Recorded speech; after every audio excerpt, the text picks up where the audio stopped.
Go. SE Trill. Go. Trouble Clef in this bitch.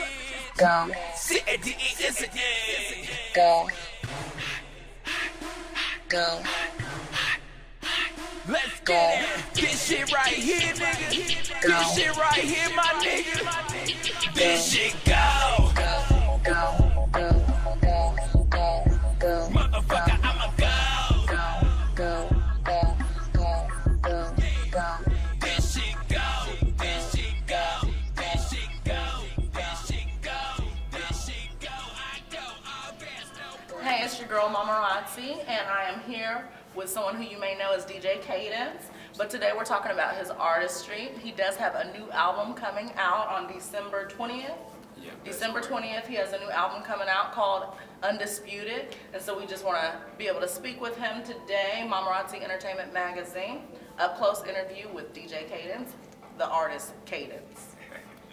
All right, so Cadence, you have Undisputed coming out December 20th, and it's been something that you've worked on for a really, really long time. And so how did you come up with the title Undisputed? Well, basically, it was my last CD from my Keeper of the Plains. It's my third one, so, I felt like it was like just saying that, a lot of people wasn't even, when I started rapping, people weren't rapping when I was rapping. So, I've still been doing it, I'm still been consistent, and, and there's not too many people that can really do what I've been doing, so that's why. And so you've been doing music for a really, really long time. Yeah. And how long has it been? It's been about 10 years. About 10 years.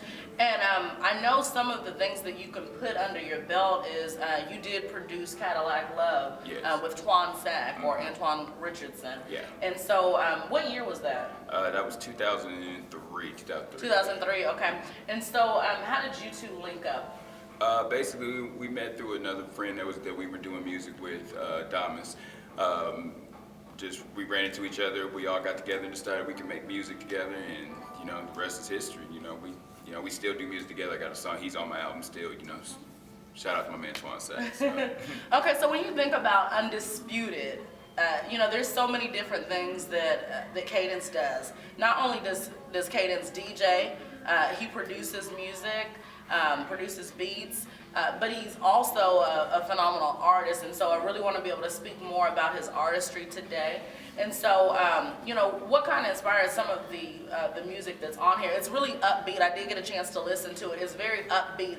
Almost every song can be spun in the radio, and even in the nightclubs. But it's really high energy. So, is that what you were going for with this particular album? My music, I always wanted my albums to be me. If anybody listens to them, I didn't want to be, I don't talk about, selling drugs. I don't sell drugs. I don't talk about running around shooting guns. I don't shoot guns. I like to have fun. I like to kick it. The person at the club, the kicking and dancing and all that. So, that's where a lot of my music comes from. I just like to have fun and enjoy myself. So all my music's upbeat like that because I feel like people have enough of enough of all the other stuff that's going on. I want to give people something else different, and to be true to myself. Absolutely. Well, I would regret not speaking about the fact that you've DJed for a great number of years also. Yeah. And, being a DJ, you get all kind of music from local artists. Yeah. And so you're constantly throwing music.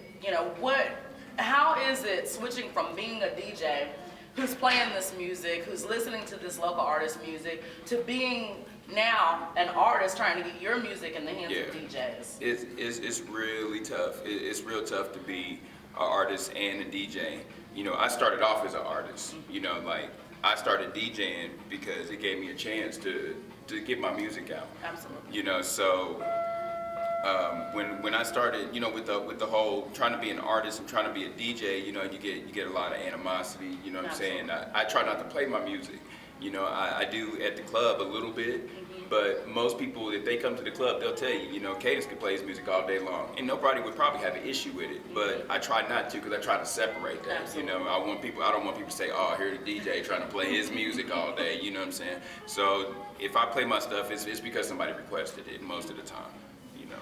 But do you baffle with being on the other side now that the tables are turned? Yeah. Because now your music is up for scrutiny by other local artists. Yeah. Oh yeah. And it's gonna happen. You know what I'm saying? You can't please everybody. I try to. You know what I'm saying? And You know what I'm saying? I try to make sure that everybody does like it, but at the same time, I know you can't please everybody. You know, just like rappers bringing their CDs to me. You know, some of it I don't like. I don't try to take it personal. You know what I'm saying? So what is some of the feedback that you've given, you know, to local artists that you've tried to take yourself, you know, in the production of your own album? Well, everything that I've ever told anybody, I've always tried to tell them something that I would do. You know, I never try to tell somebody to go out and do something that I felt like I wasn't going to do. So if I told somebody to do something like to get their packaging together, it's because every album I've ever dropped has always been packaged right. It's always, you know, I went through Dante to get my graphics, Dante Davis, you know, so we drove all the way out to Austin to get that done, you know what I'm saying? We had to get it done, you know, so I think that, you know, anything that I've always told somebody, I try to relate it from something that I've done instead of trying to, you know, you shoot people over the top and tell them, oh, well, I can do this and you should do this, and people look at you like, you ain't never did it, so how you gonna tell me what I'm doing? You know what I'm saying? So I always tell people where I got success from. You know, my CDs have been in Best Buy. I've had marketing and promotions all over the country and stuff. So I try to speak on things that I know of. Absolutely, absolutely. And so, what do you appreciate, you know, more about, you know, about the state of Wichita? The state of Wichita and the local artistry, and you know, you being able to be multifaceted in everything that you do. I love how diverse our music is, our music scene is. You know, when I first started, I know I'm kind of dating myself, but when I first started, we had 5, 6 different people in each group. You know, it'd be a group of people, but everybody rapped different because Wichita has so many different influences. You know, some people like the East Coast, some people like West Coast, some people like down South. I like it all. You know, and I think that's what I love about Wichita music. You know what I'm saying? Our music, you can never tell what you're gonna get. Absolutely. From listening to it, you know what I'm saying? And that's what I really appreciate about our music. Absolutely. Now, I know that you did partner up with a few local artists here. Yeah. You know, how was that selection process? Because I'm sure that there's quite a few local artists who have wanted to, you know, partner and do some kind of collaboration with you, but you were selective, Yeah. you know, because I do see probably just a handful of local artists that you've put on this album. Yeah. So who did you pick? First of all, I want to say that as far as collabing with people in town, I try to do stuff with pretty much everybody. You know, as long as you got a good beat, you got a good concept of what you're doing. I'm not on one of them, you know, oh, I'm too good to do stuff with you. Most of the people who have come to me, they'll tell you, if they came to me and said, Cadence, let's get on the cut, I've told pretty much everybody the same thing, send me the beat. As long as the beat's hot, we can do it. You know, it's all about unifying the city is what we need to do. As far as my album, I pick people who was really trying to do something. You know, people who were trying to advance themselves, because I know I have a name and I know people are going to listen to it because of my name. But at the same time, I want people to grab my CD and say, oh, YBM Smooth on this? Okay, cool, I'm going to get this. Oh, okay, Bo Pesci on this? Okay, cool, I'm going to check it out. You know, it's a barter system. Yes. Your name should help me sell CDs just like my name should help sell on your music. Absolutely. You know, so that's why I picked a lot of the people, and I have relationships with everybody that's on the album too. Absolutely, absolutely. And so, you know, what is harder? Is it being the DJ or being the artist? Which do you feel is harder? Being an artist is 10 times harder than being a DJ. 10 times. Music comes naturally to me, you know what I'm saying? So being a DJ is really just playing what I think people want to hear, you know what I'm saying? But when it comes to being an artist, that's you. You know what I'm saying? That's not just you playing somebody's song because you think the beat tight, or you know the crowd gonna be like, hey, this is the jam. You know what I'm saying? I'm giving you who I am, whether you like it or not. You know what I'm saying? So when it comes to the music, I'm very sensitive with my music. Just like any other artist, all the artists can act like, oh, I'm so hard, I don't care if nobody like it. I want everybody to like my music. You know what I'm saying? And it's like when you know that people don't like it, it hurts you, you know what I'm saying, on the inside. So you have to put something that's out that you feel like the people really like and can embrace, you know what I'm saying? Okay. And so what was the process with doing this? I know that, what producers did you work with? Man, a lot of it is S.E. Trill. S.E. Trill, okay. That's my and man. S.E. Trill is somebody who, you know, everybody loves. You know, you try to get a S.E. Trill beat, and so that was a smart decision. Yeah. That was a smart decision. That's my man. That's my man. He helped me through some real bad times, you know, before this album got out. You know, I never got to the point where I felt like I didn't want to do music, but I didn't know what direction I wanted to go, you know, and I was really looking for an answer. you know, and my man Trill, he moved in right behind me. It was like it was a blessing from God, you know what I'm saying? And we got together, and he started helping me get some more stuff out. He really turned me around to get this album finished, you know. It wouldn't have been done without him, you know what I'm saying? So. That's good. And so obviously you've proclaimed yourself as the best DJ in the city, which is obviously a bold statement to make. Yeah.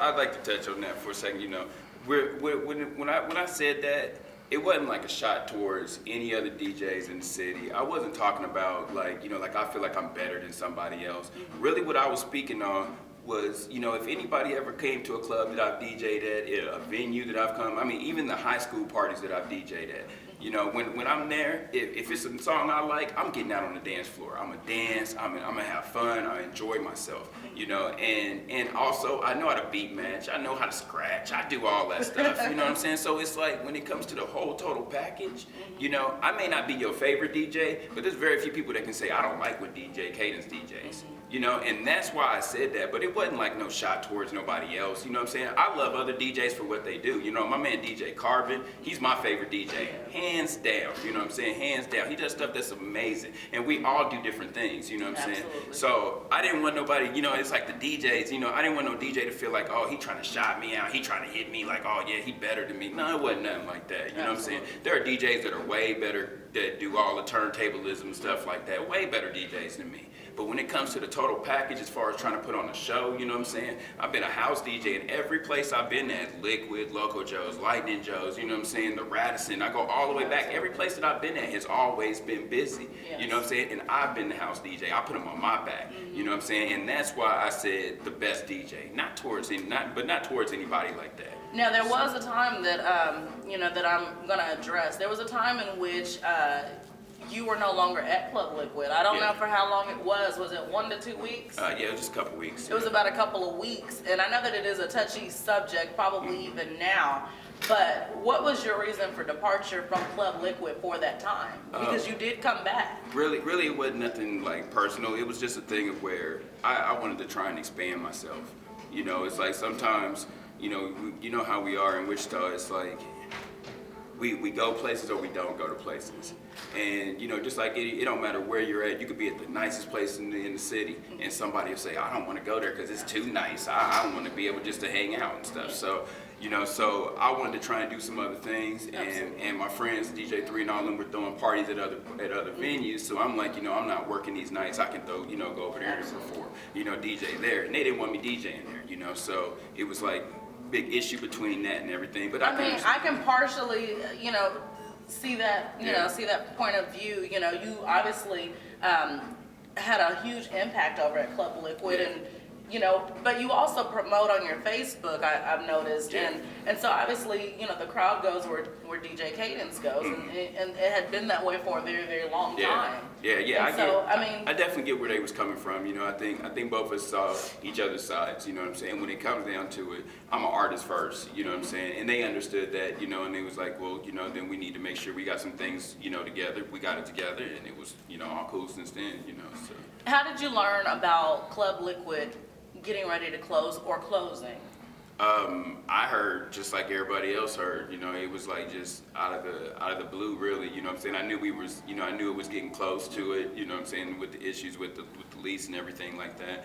But I didn't know until pretty much everybody else knew. I wish I'd have known earlier. We could have threw a going away party and did something big, you know, but it is what it is. But what did Club Liquid, which had been your stomping grounds for 2 or almost 3 years, Club Liquid closing, you had already experienced Doc Howard's closing, which was the premier spot for any concert coming to the city, majorly.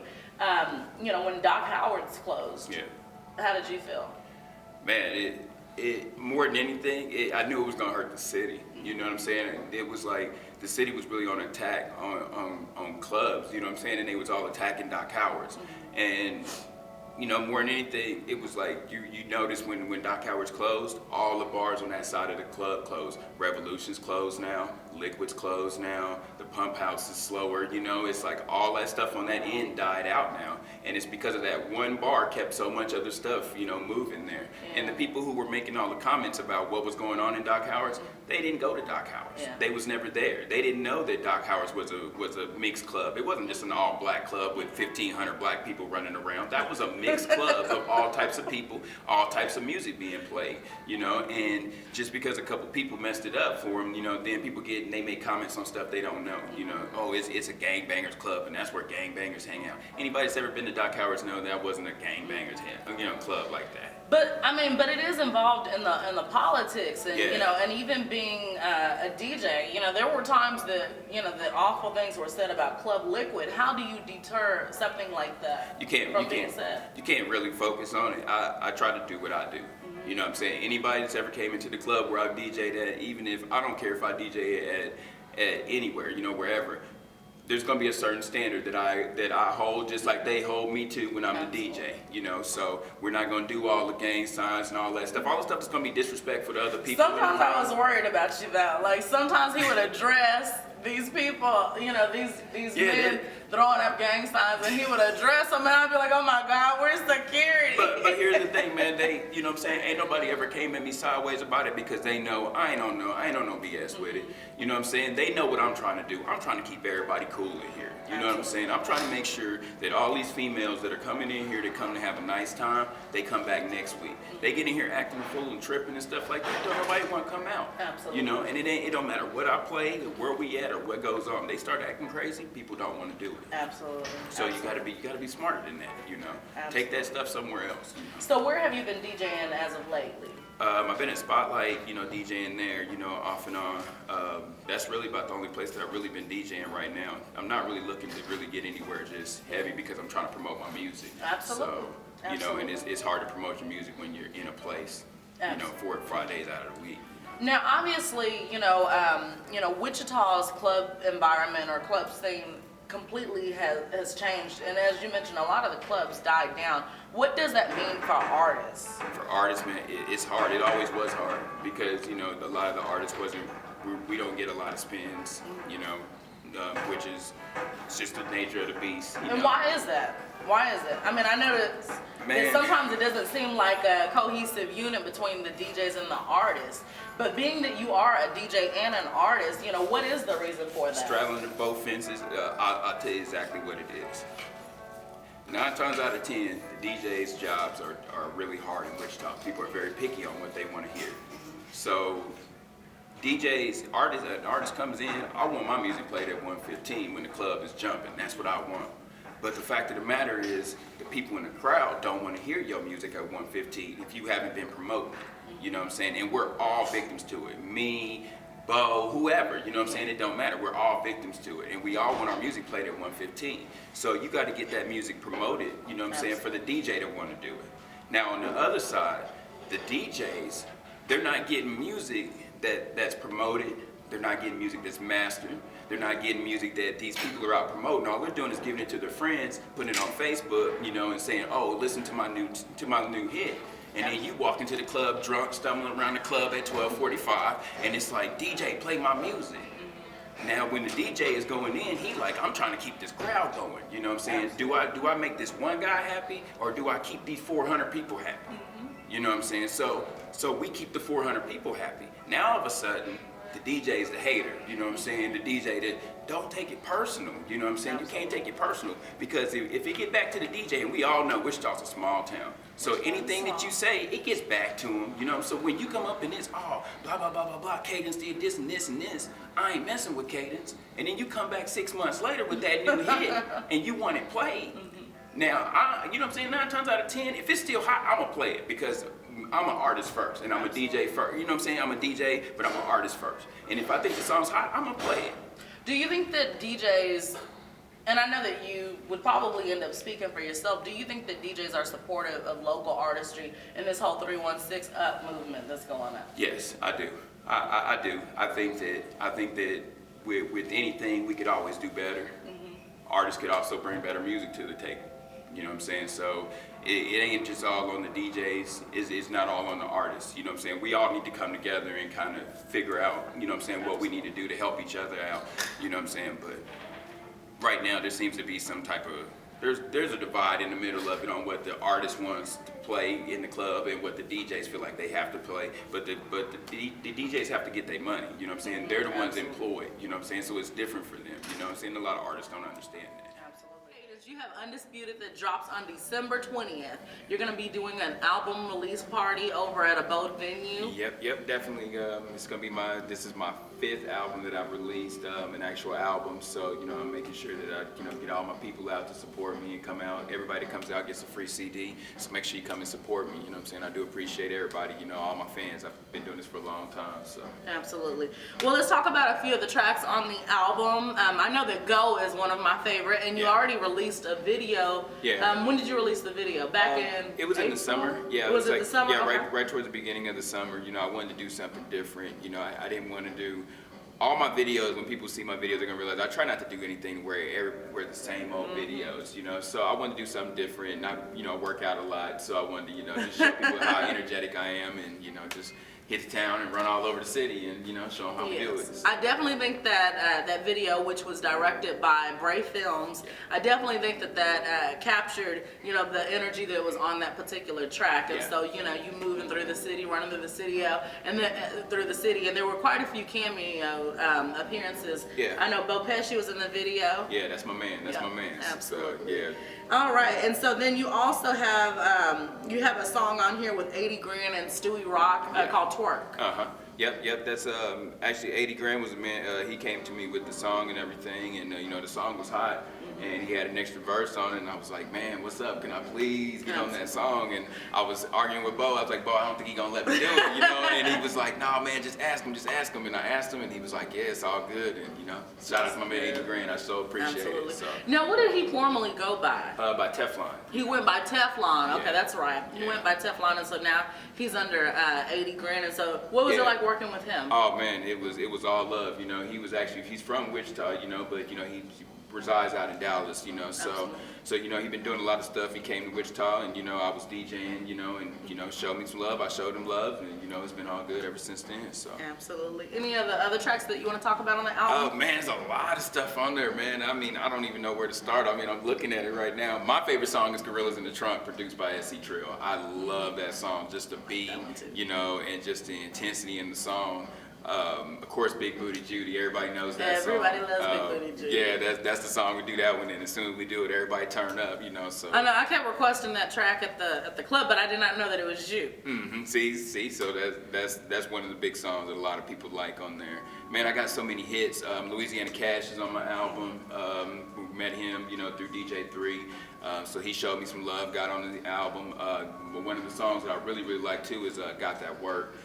It's with Charlie Boy from out in Houston. Shout out to Charlie Boy, my man Yellow Beezy from Dallas, you know. So they got on the track from me. SC Trill made the beat, and I think that's definitely gonna be a hit. Absolutely. So. Now I want to talk about one of the songs on here, which I think has a little humor, and it's called "She Only." Oh man. And that's one of my favorites. Low key, that's one of my favorites. The fellas is really gonna like that song. You know, it's for the fellas out there that, you know, get them girls that, you know, they all be in your face talking about how they love you and they want to be with you and all that. And it's like, man, she really don't want me. She just, you know, she only want me because, you know, the sex is good. You know, that's the only reason why she really messing with me like that. You know, so I got my man Bo Pesci on it and Ace Trill. You know, one of the up and coming artists out in Wichita. Man, I really like a lot of his stuff. I got him on 2 tracks on the album. So, you know, but it's a fun song, and all the fellas love it. You know, every time they hear it, they like, yeah, that's my jam right there. You know, so.